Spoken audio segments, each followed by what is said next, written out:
I'm with Risa Smith from Livonia, Michigan, who's part of the Justice for Nevaeh group.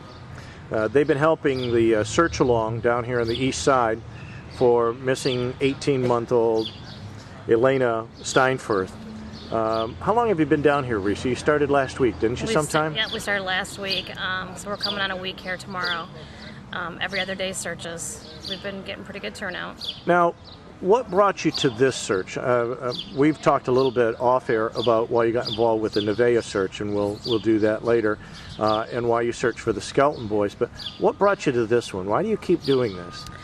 I think driving force, obviously, when a child's missing, it's hard to overlook a child missing. There are defenseless, group of our society. They really can't help themselves, so I think all the help that they can get to be brought home is best suited. We've been trying to hold off. We've had other people call us and want to help with other missing children, but we'd like to hear from the family that they want our help, because sometimes people don't want other people involved. Sure. So Kim had come down first, Kim Cuddick. She called me. She says, I've been trying to help Risa, but the family needs something a little bit more organized. Could you come help? And that's when I said, yep, no problem. Have the family call me. If they contact me, tell me they want us there, we will be there. And we came like the next day. Mm-hmm. Now, when we talk about being organized, and when you talk about being organized, you're holding in your hands right now a notebook. I wonder if you could just hold that up for people to see. You actually keep pretty close tabs on every place that you search, what day you've searched, and everything, correct? What day we searched, everyone's set up in a team. Each team has their own folder. They have a tip log sheet in their folder. They're required to take pictures.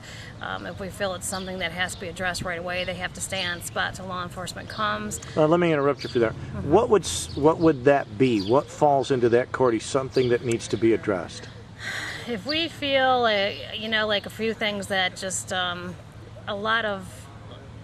there's a lot of little things. Like, we've been trying to look for things that we've heard, obviously, which are all hearsay. Mm-hmm. Baby diapers, baby toys, baby clothes, wipes, anything that would need to be cared for a child. Sites that look like they've been camped, sites that look like they're recent, that someone's been staying there, or wow. Foot traffic. Different various things, which we found a lot. I mean, people in this area seem to want to dump their trash pretty freely. Yeah, this side, and there are a lot of paths cut through the bushes on this side of town. There are a lot of people who walk from this neighborhood to the river, so there are a lot of pathways through the underbrush and everything like that. And so your people are taking photographs, making notes of each of those places, and making notes of every place they've searched. And where they're the location, if they found something. We don't want to be the judge of what's important and what's not. It's not our specialty.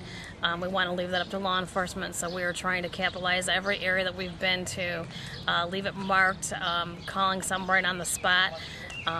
Like I have a brief sheet today that I want to try to get to detectives. Some mm-hmm. tips we have turned in have already been looked into. Sure. So that's kind of where we are, just trying to keep the best track.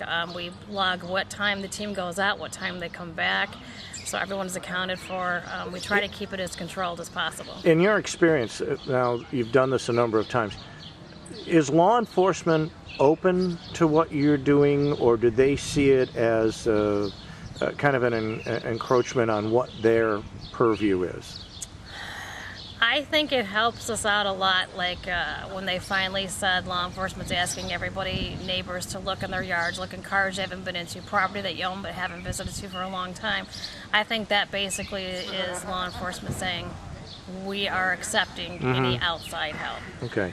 Do you feel like you've made some inroads since you've been here last week? I know you had a big search on Saturday.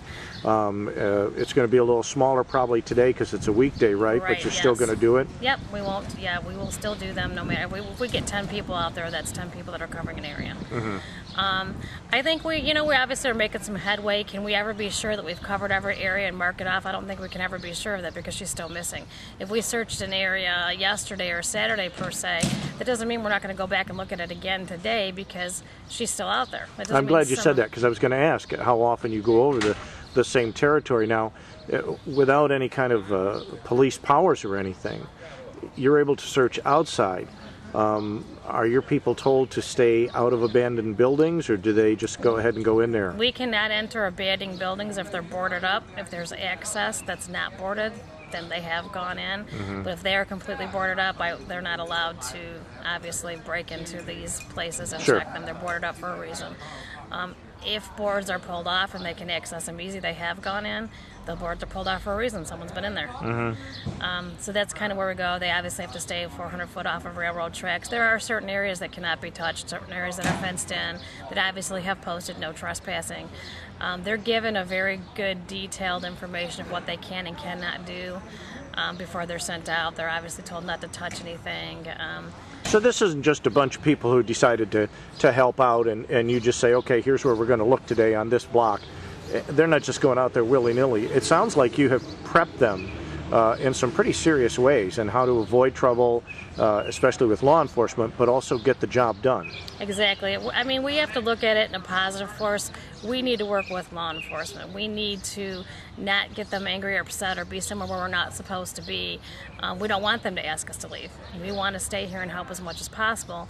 In order for us to do that, we have to make sure the people who are sitting out there understand protocol.